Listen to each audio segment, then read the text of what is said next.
So welcome everybody to our February ACQ Guild meeting. I figured that it might be nice for you guys to see a visual on kind of how the agenda is going to look tonight, in case you need to run to the restroom or grab a snack or grab something to drink and you don't want to miss anything super important. So there was that. Then I'm also gonna have Carol help put up some slides so that you can kind of get it for those visual folks can put pictures with what I'm talking about, so that you can, I know I need that to remember sometimes. So then you don't have to see me the whole time, which is always lovely. So the first thing that I wanted to kind of share is that each month I put out in the newsletter a president's block. And this is really just an opportunity for you to go ahead and kind of learn some new things or try out a new block or whatnot. You don't need to turn them in unless you want to donate them to charity quilts. You can make a whole quilt out of them. You can just make a block. Basically, it's just for you to have some fun. So the January block, which was in our January newsletter, was the log cabin, and we had 8 people that sent in pictures of their blocks or posted them on our social media sites. And so each month, in addition to putting out the president's block for the month, we also do a drawing for some lovely fat quarters. So this month, it's going to be some pinks and reds for you to make your little hearts, which are the February blocks right here. And we had, like I said, we had 8 people that sent in stuff. You can see my kiddo back here. And Linda Starkey is the winner of our fat quarter bundle. So Linda, I will be sending these off to you. So Christian, can you hold on just a second, buddy? Thanks, dude. So the next kind of thing that we wanted to talk about is that I know we have several new members and people that are coming back to the Guild this year. And even though we are not meeting in person, we do still have quilting bees that are out there, and we have several that are open for new members to come and join, and they are meeting through Zoom, so you can do this socially distanced if you haven't been fortunate to get your shots like Miss Claire. So you can find open quilt bees and more information on our webpage under the members only area. If you drop down to quilt bees, it lists all the bees that are open, as well as a point of contact. And then our lovely Beth Taggart is our beekeeper. So if you have additional questions, you can always reach out to her as well. And then the next kind of bit of news, you heard a little bit about this last month from Miss Nancy Conklin, but we are doing a panel challenge. So you can create anything from a panel. You can make a bag, you can make a quilt, you can embellish a panel, basically anything you want to do. Christian, just hold on a second. But the rules are you must use the majority of the panel. You have to send in a picture of the original panel with your creation. Your finished entry can't be any bigger, or it must be smaller than a 60 by 80 quilt. And the deadline to sign up, and you can sign up on our webpage, is May 1st. And then we will be gathering all of your creations in picture form, more than likely, unless we are able to meet in person. And then we will be voting.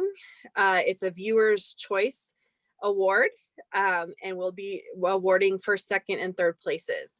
And we do have some panels that are available for purchase. Those are also on our website. And there are pictures of them, and just comment if there's one that you would like, and we'll figure out how to get that to you. We will be doing a drive-through event sometimes towards the end of March, which is a great time to pick up charity quilts, pick up infant lost quilts, drop off charity quilts, drop off infant lost quilts, pick up your panels, or just drive by and say hi to our smiling faces in person and not through digital form. And then the next thing that I have to share, and I think this is my last one, and then we'll turn it over, is that we are also doing an online silent auction. There was some information in the newsletter.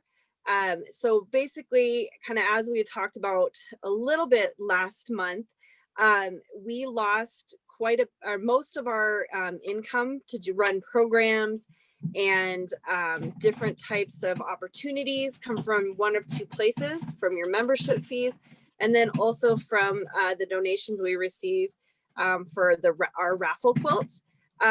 Because we had such a challenge last year with our raffle quilt and getting it out, because it's really dependent on having people in the community buy tickets. And when we're not out in the community, it makes it a little more challenging. So we decided this year, instead of doing a raffle quilt, that we would actually do an online silent auction. This is an opportunity for you to pass along to all those folks who say, please make me a quilt. You can say, hey, you can buy one from our guild here. So our goal is to provide high quality items that really represent the talent of our guild. And that the donated items have to be finished by March 5th. And we are asking that you provide a photo and a description. We are going to have a juried kind of auction, meaning that we want to try to keep the number down. And this is, keep in mind, this is our first kind of event. We are actually planning to do another one in the fall, probably around October time, to catch all of those holiday gift givers. And the Stitch and Chatter Quilting Bee has thrown out a challenge for everyone. They are donating between 5 and 8 quilts for the silent auction. So they are challenging all of the other quilt bees and members out there to try to beat them with the number that they are donating. So with that, I think that the next person up is Miss Deb Roth with our new members. Thanks, Jen. Yeah, this is Deb Roth from Membership 2021. And a couple months ago, we did a slide of new members that had joined last year. So this is the ones that have joined since that time. So welcome to all of you. It's great to have new members as well as the continuing members as part of our group. A couple of out-of-staters too. And so I just put together a couple notes. If you go to the members page on the website, you've probably been there. There's some tips on how to update your profile. And I saw that several of the new members had added their picture, which is great. So we can see what you look like. And there's some tips on there as well as about following us on Facebook, joining the ACQ community Facebook group. You just request to join and we'll check your membership and we'll put you right in there. And that's a good place to touch base with other members. And then there's a couple other things going on. So keep an eye out for an announcement on the new member tea, which will probably be in April, and it will definitely be online. And we'll have some fun at that one.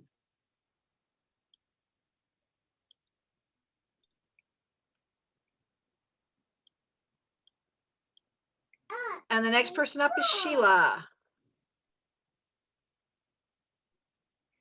Hello. Yeah, that's my house. Maybe plenty of it. Okay, no, it's mostly the dining room. All right, I'll get to the point now because I was shocked. Okay, thank you. Last week's drive-through was fun and successful again. What an amazing group of quilters in our guild.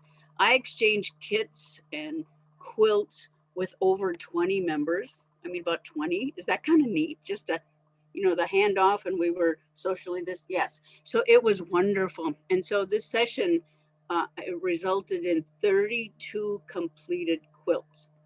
So I have a call and an email out because I want to make sure that the quilts go where they're used and appreciated.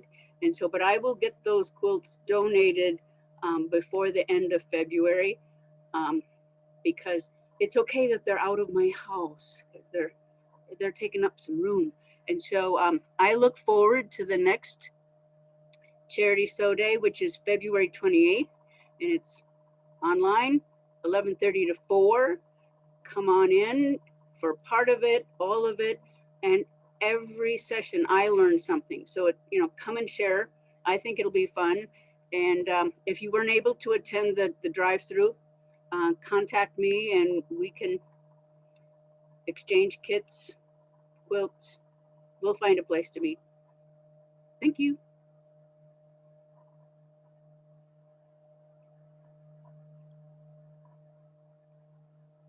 All right, so I think Carol, our next thing, we're a little bit early, but that's cool, is we're gonna do breakout rooms. You want a report on the programs? Oh, just kidding. Yes, I do. Okay. I didn't see that on there. Sorry, Lynn. We're gonna give a report on the programs. Haha.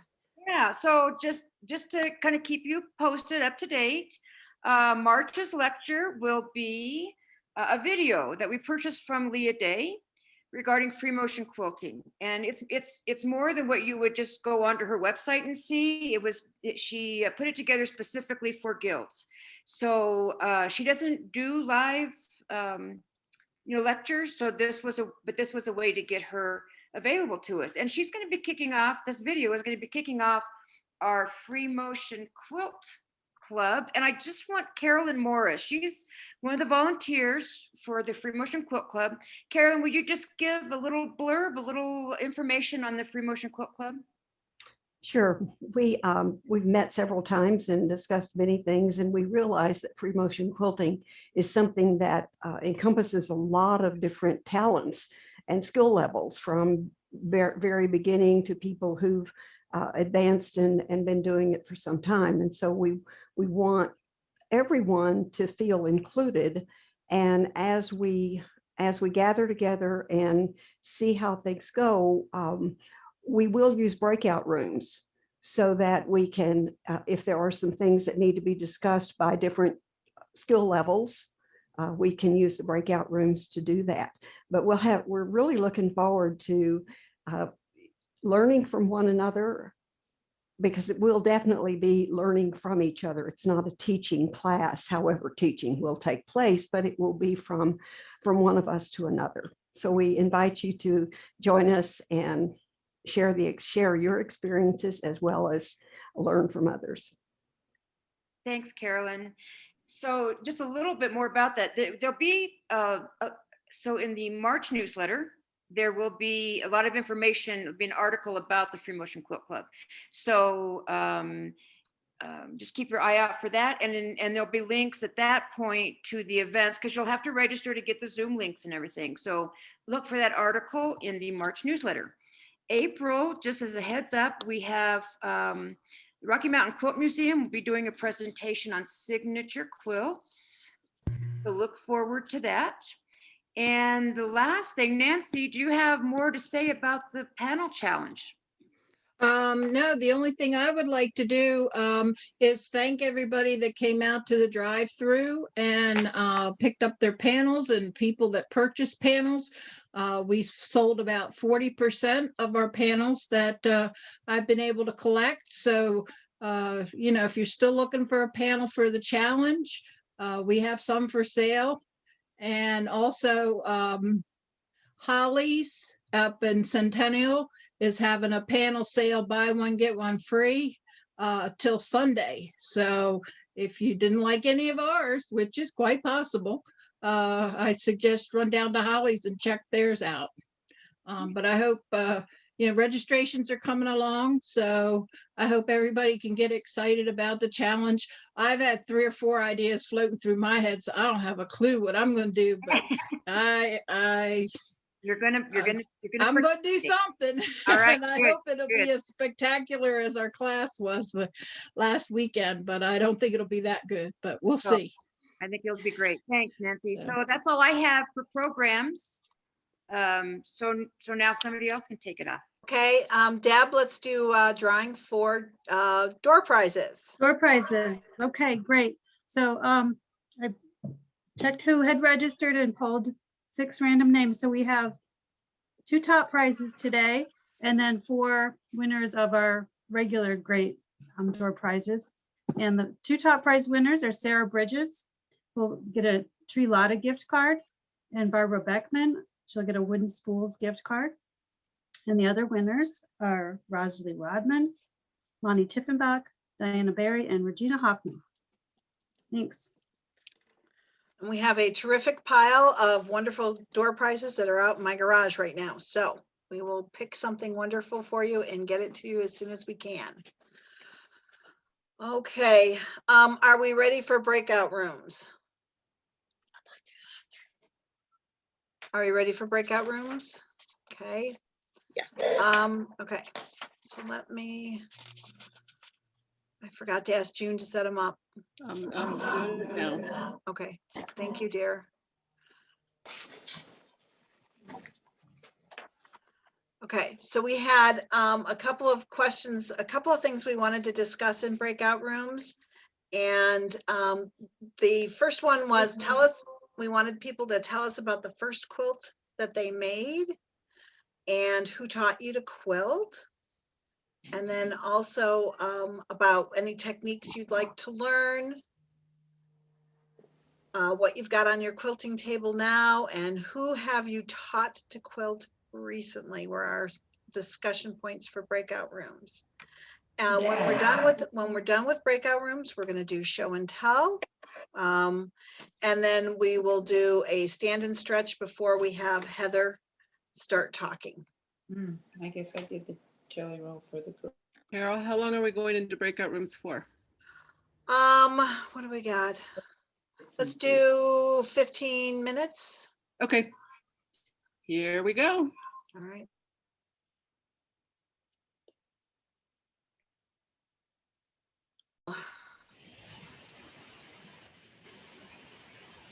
So where's Deb? Is she back yet? I'm out here somewhere. You're out there somewhere. There's like 3 pages. So there you are.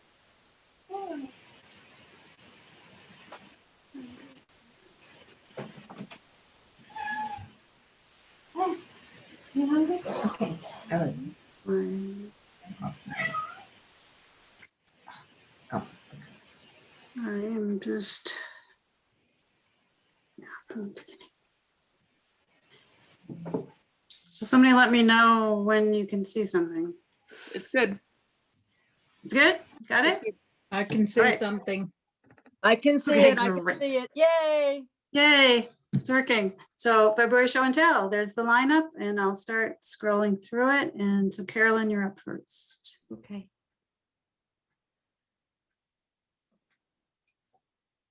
Well, first of all, it was a fabulous workshop. I really enjoyed Joyce's presentation and how the techniques that she taught us.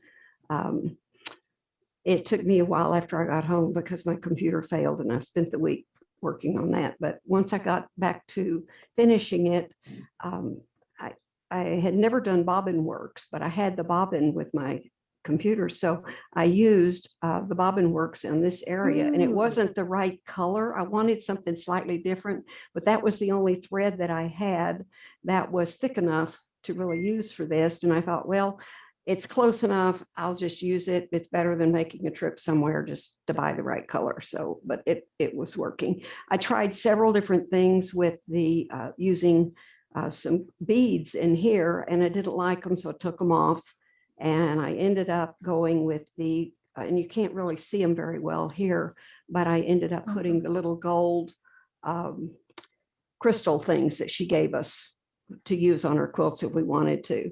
So, and they're kind of puffy because I didn't trapunk them, but because they're not quilted except around it, they kind of stand out a little bit. And then these were the additional leaves that were the 3-dimensional, I mean, the petals that were 3-dimensional, which was one technique she taught us. And another different technique for making leaves was this one.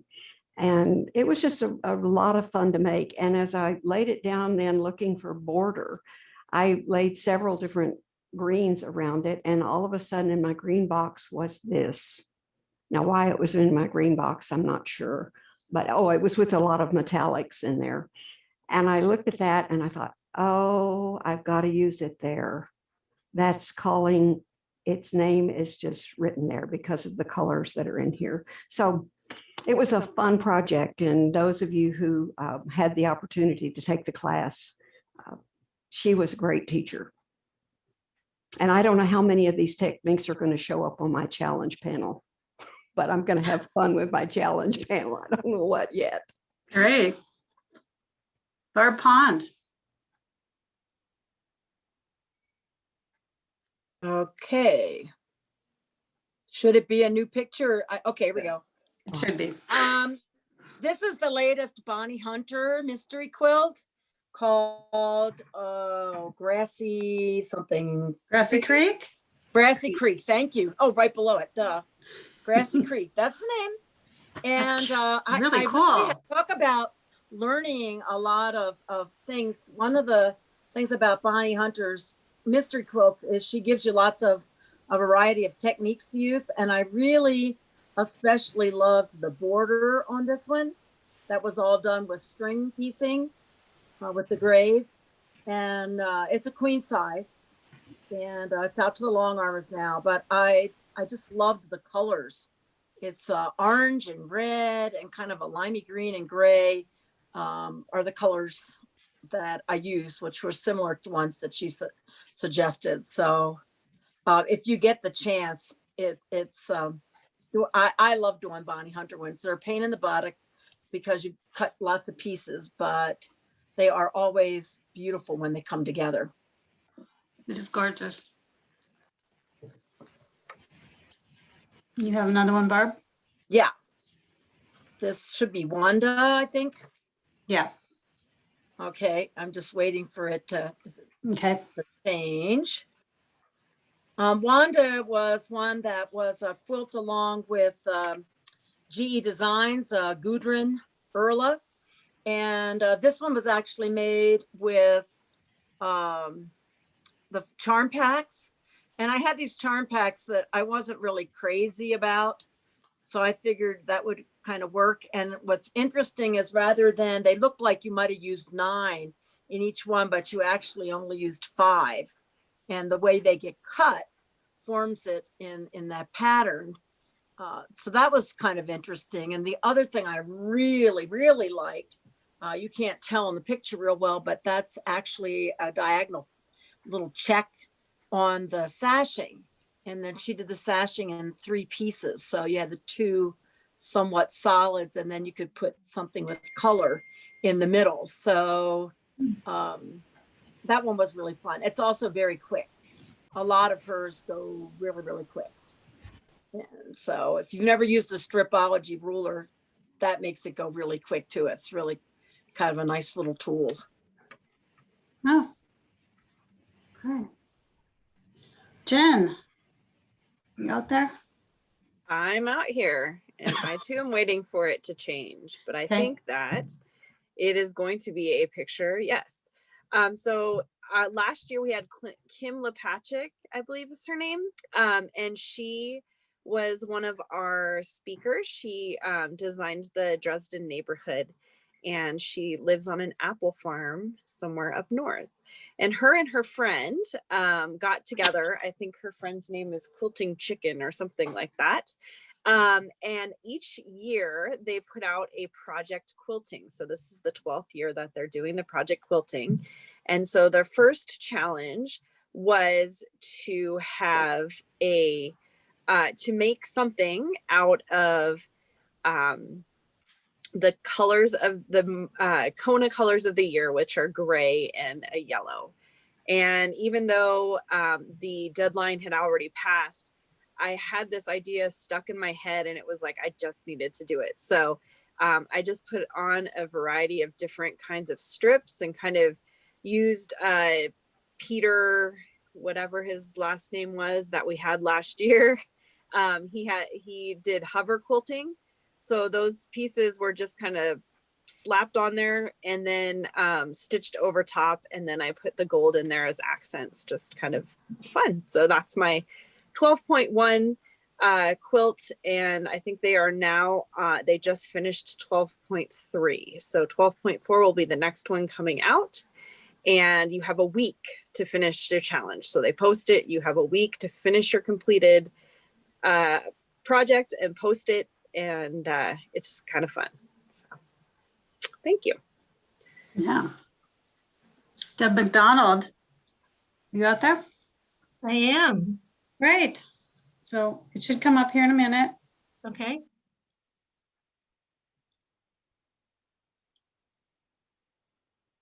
So what Jen said, I did the same thing with Project Quilting 12.1. Used an ombre gray that kind of looks snowy, rainy, an umbrella, and yellow rain boots, because we live in Oregon and we use umbrellas and rain boots a lot. That's really cute. This is a garden flag, so when it's not raining, it'll go out in our yard. Oh, awesome. Okay, I'll scroll to your next one. Okay.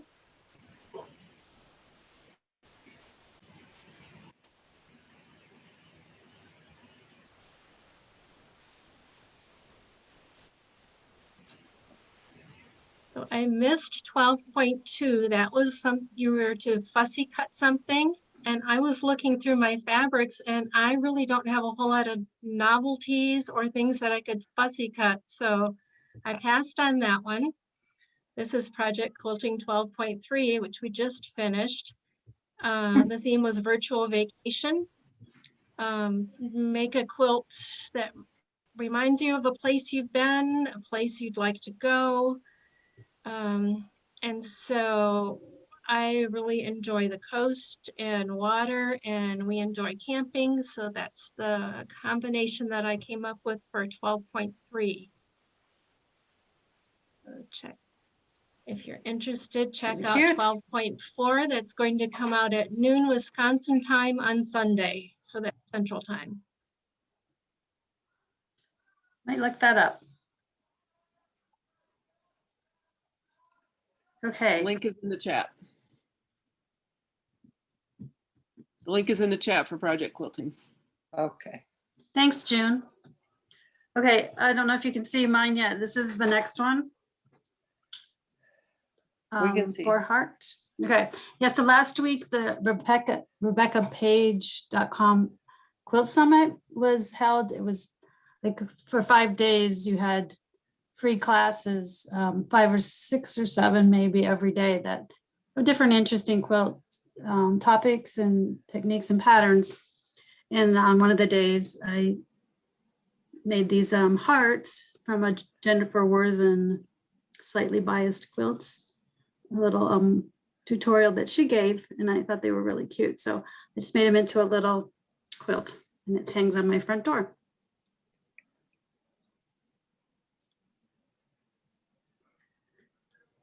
Okay, Louise Helton. Yeah, I'm here.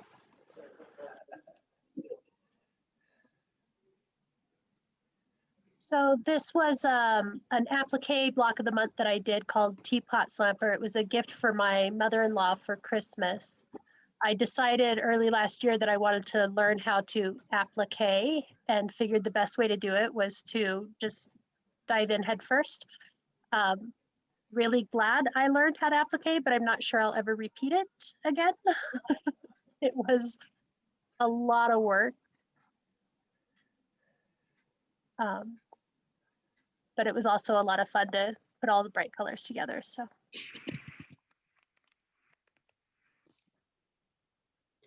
Is that border not individually pieces of applique, or is it?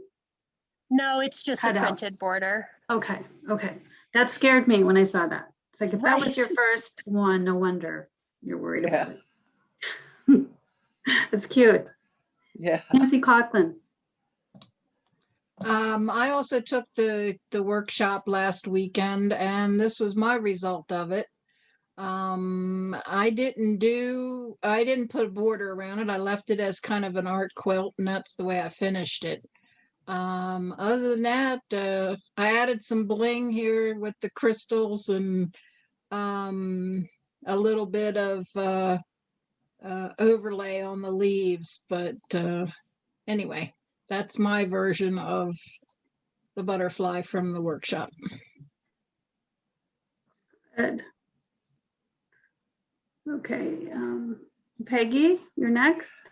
Okay, well, this was a baby quilt I made for a young lady. She had purchased a stuffed fox and she wanted the colors to be the color of the fox and forest green. And I decided to put some animals in it, and I got their paper piece from Annie's craft store, it should say instead, but and they said they were 8-inch blocks, but they turned out to finish at like 7.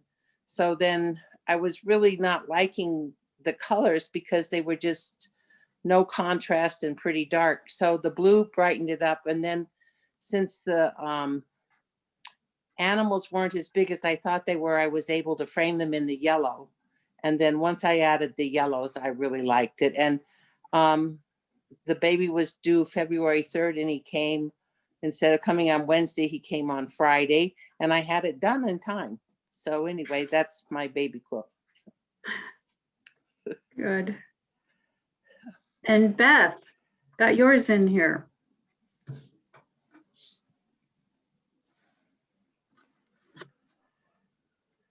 Beth, unmute.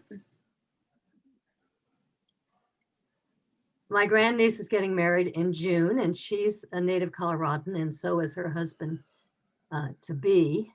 And so I thought this Experience Colorado quilt, I think I made the title reversed, is Experience Colorado. The settings from High Prairie Quilts in Parker, and this is the Shop Hop 2020. Kelly Collins quilted it for me because it was too big for me to do. Just brought it back today, so I quick made a binding, and I'm very pleased to have it ready. Just have to make a label now. I think Taylor and her husband to be are really going to love it. And my husband looked at the backing and said, why did you buy fabric with holes in it?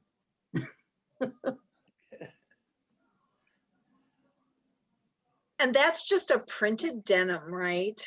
It's not denim. It's just printed. Cotton Printed fabric. It Uh-huh. looks like denim, and it looks like it has a hole. So yes, yeah. And where did that come from? And where did that come? Didn't you get that at Creative Needle or something? I got the backing at Creative Needle. So it is a fat back, so a nice big back. And so forth. And I thought it was just perfect I wanted it to be a casual quilt that they could take wherever they wanted to go. it's wonderful. It's gorgeous. It's absolutely gorgeous. Okay, so that's show and tell tonight. Thanks everyone for submitting your stuff. Fabulous. Okay. So we're going to take a break. It is a little bit after 7:15. We want to be back here between 7:25 and 7:30. We want our speaker to start right at 7:30. So everybody needs to get up, stretch, find some food if you need it, get a cocktail, and then we can sit back and listen to the speech. Thanks.